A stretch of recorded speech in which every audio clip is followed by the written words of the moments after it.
This is the Big O Show. This is the Big O Show.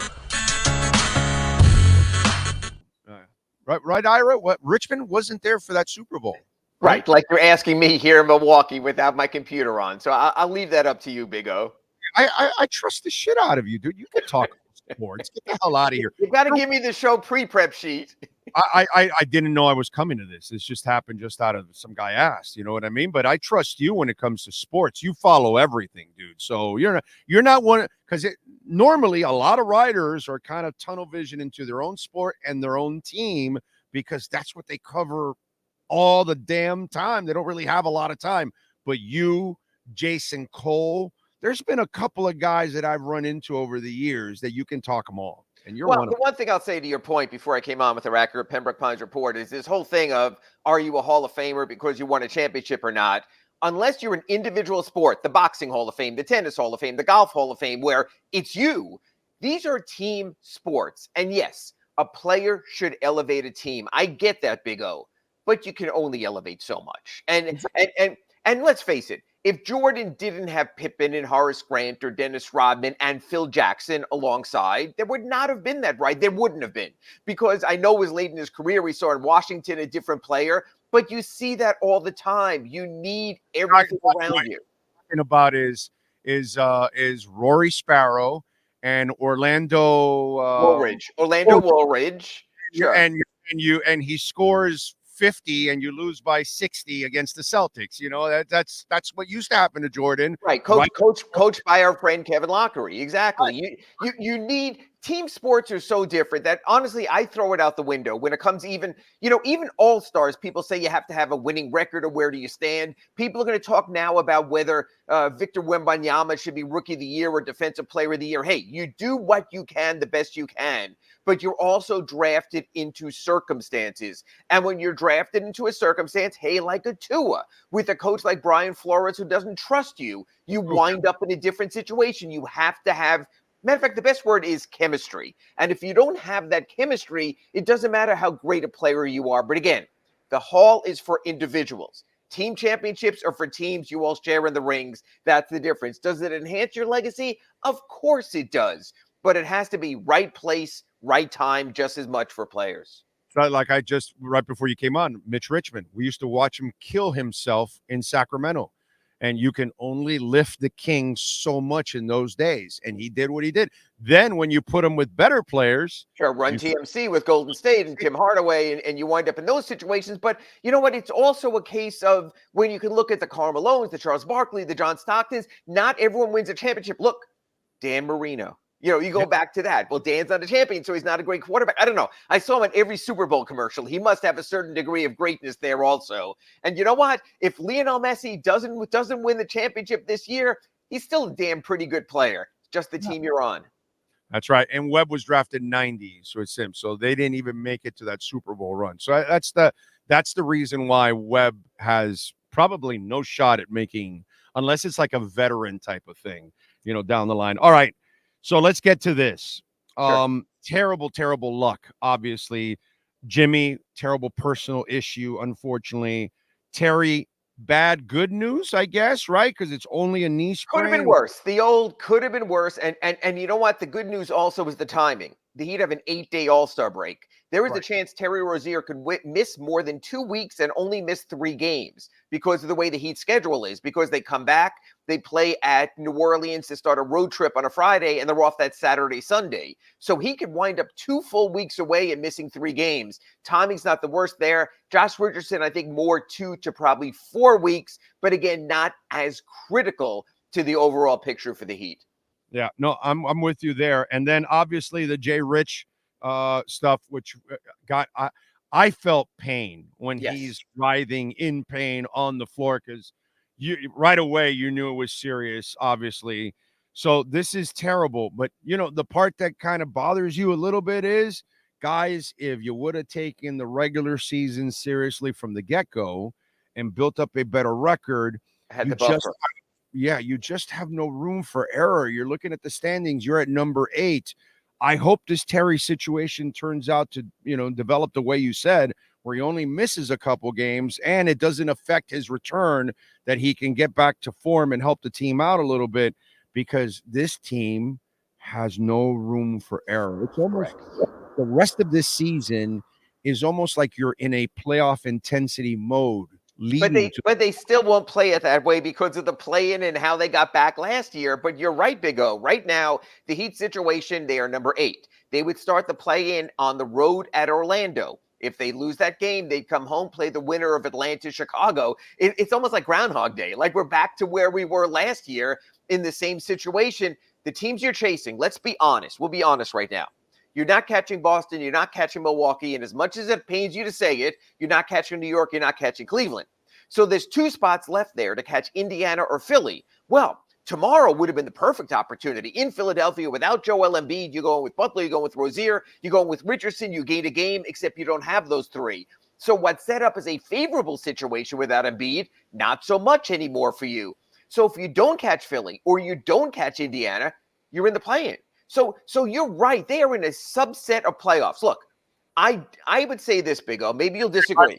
This team doesn't have a Reinhardt. When Kachuk is out, there is no Reinhardt. And there's no power play also. They don't play a lot of 5-on-4, but that's a story for another day. You know what the analogy means. Yes, okay? I do, but I also know this, Big O.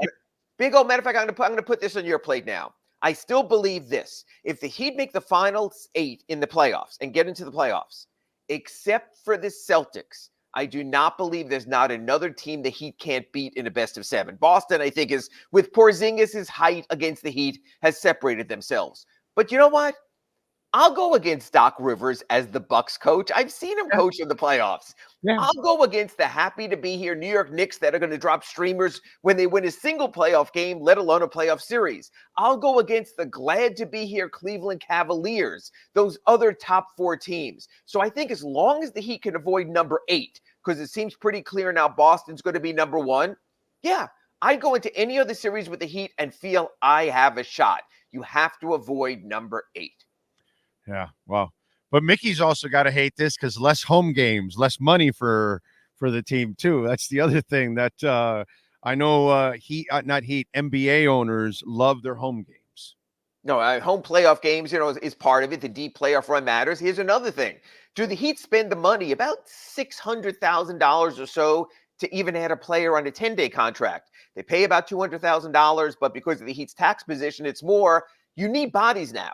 Even a Jamare Bouye, say what you want. You just need bodies without Rozier, without Richardson. So it'll be interesting to see, with Richardson out, with Rozier out, do they bring in another player? Do they spend more? Do they put it all on Alondas Williams, Mr. 50-point G League, to come in here? This will show how committed they are to the moment. But here in Milwaukee, Eric Spoelstra is going to walk out this evening and go, we have enough. God bless him. Yeah, I know. When you made this Jimmy move and we start to look at Heat characteristics, you were always the hardest working team. You're no longer the hardest working team anymore. The toughness, I don't know if this is the toughest team out there. When it comes to defense, this was always a great defensive franchise. Again, you've inherited a lot of players that characteristically just don't bring a lot of defense to the table. So there's a lot of, a lack of balance out there, which really was not something that happened during the Riley era and the early parts of the Spo era. Now, I'm not blaming this necessarily on Spo. I'm blaming this on the general malaise of the NBA, the player that kind of the NBA has developed now, unfortunately. But this is why you're in these constant holes now. The characteristics that we kind of grew up loving and admiring, from what Pat Riley to Eric Spoelstra, those characteristics have kind of dried up a little bit, and they're not met to the same standard. Let's put it that way. Well, they haven't brought in those kind of players. And I think when you look at that, you also look at the power rotation and your tough guys. And let's face it, this is a smallish, undersized team. It's interesting. I figured we might get to this debate, so I'll sort of jump in here. People were ripping Bam for not getting in Jaylen Brown's face, for shaking hands with Jason Tatum after. Look, in a game when you didn't have Jimmy Butler and 2 other players, the worst thing would have been for your leading man to get ejected in that game. Bam did have to pull back to a degree and not get in the middle of the scrum. They needed him in that game. This isn't Udonis Haslem playing 4 minutes a season, going against Dwight Howard, getting kicked out 2 minutes in. This is a different situation. But I think what the Heat lack, because they lack that defensive presence at the rim, you can see it. Every game when Bam goes out, Kevin Love's your biggest big man. They're attacking the rim. I would attack the rim. You can't be the biggest, toughest, meanest, nastiest when you don't have biggest, toughest, meanest, nastiest in your rotation. I still think they needed another Heat big man. Look, Big O, you remember this. There was a time when Dwayne Dedmon came in, he was very good at what he did. He was the big muscle guy they needed during that season. Even last season, look, Cody Zeller flamed out in the playoffs, but he was a big body. There are so many times you see the Heat beaten over the top. Eric Spoelstra said it after Sunday. Those offensive rebounds. Boston gets the ball back. We've got to do something. You know what?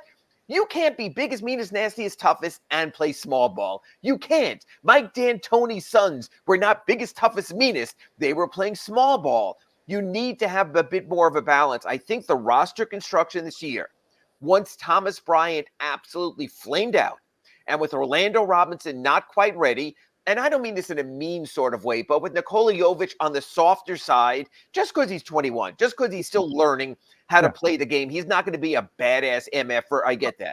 Plus, let's be honest. How many bad MFers come from Europe?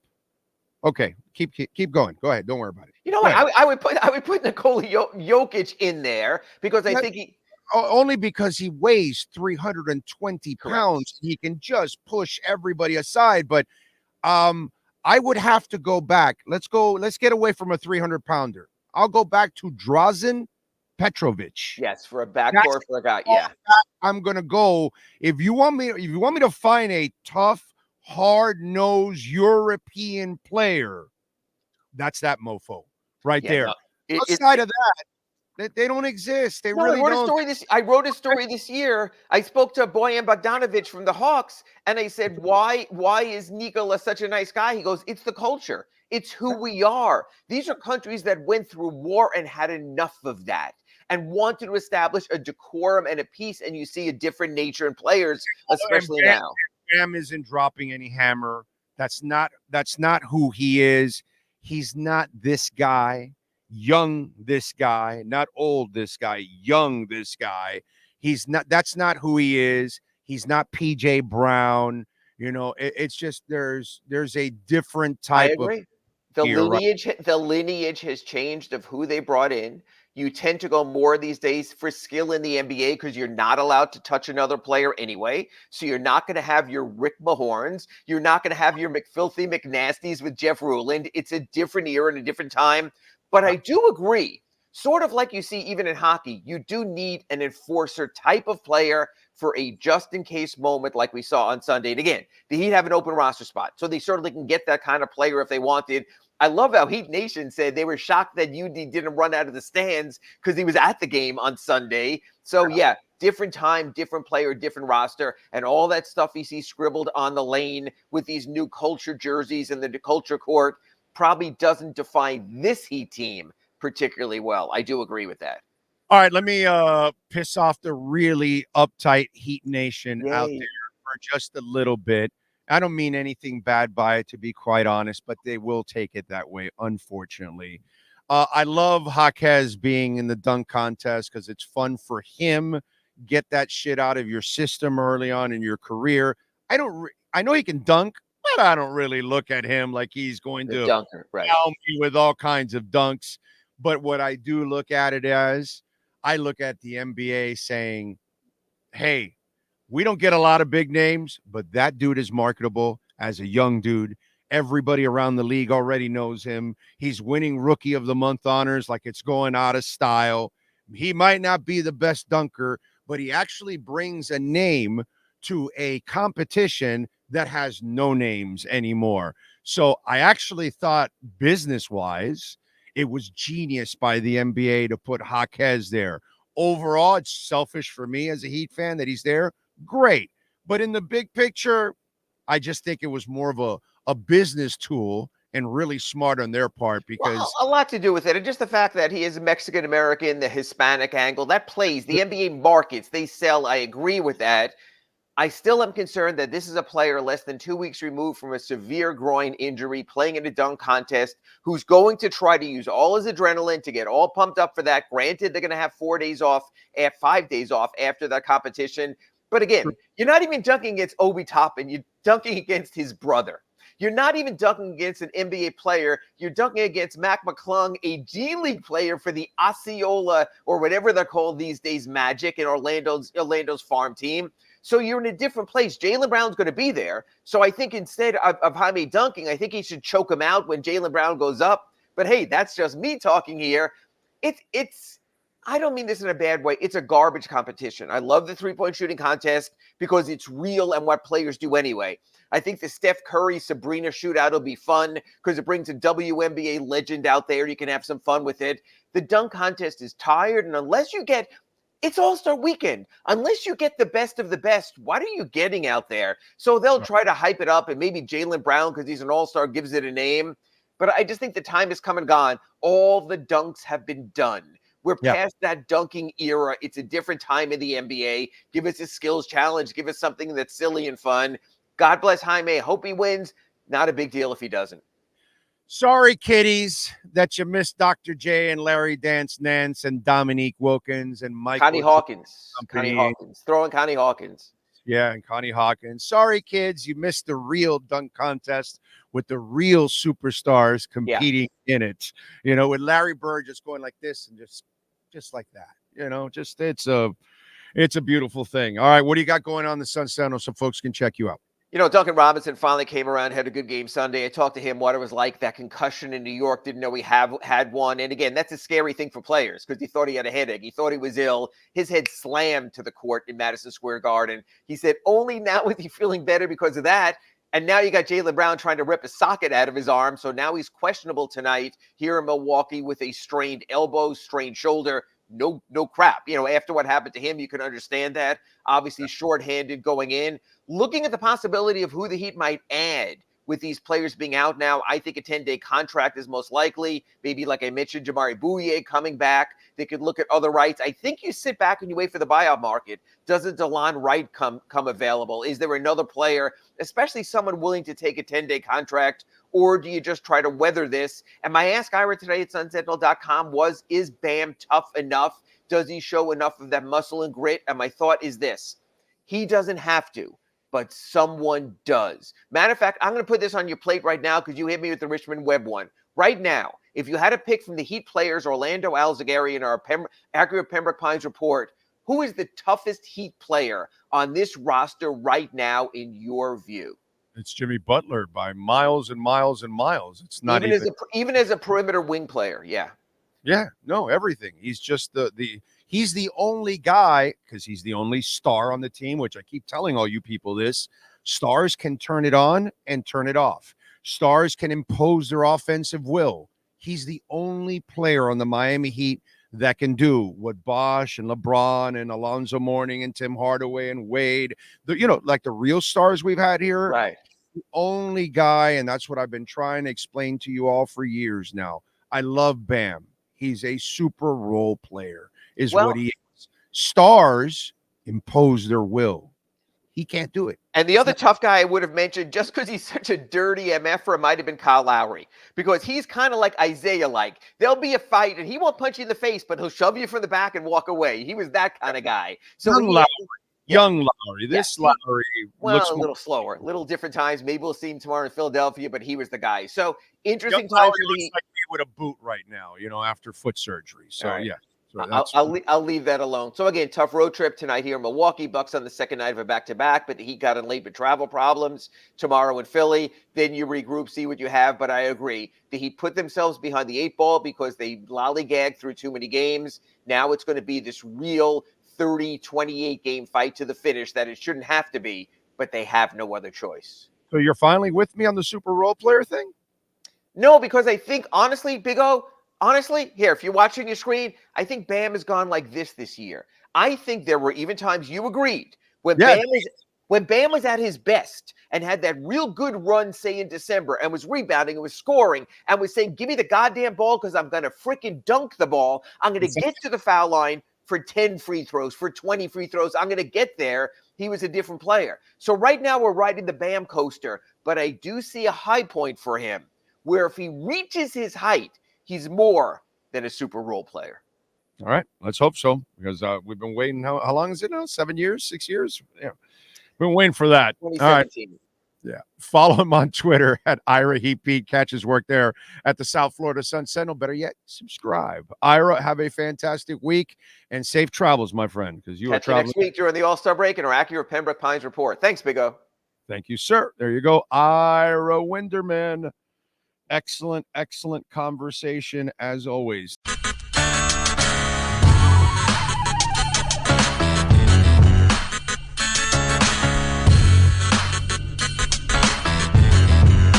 This is the Big O Show.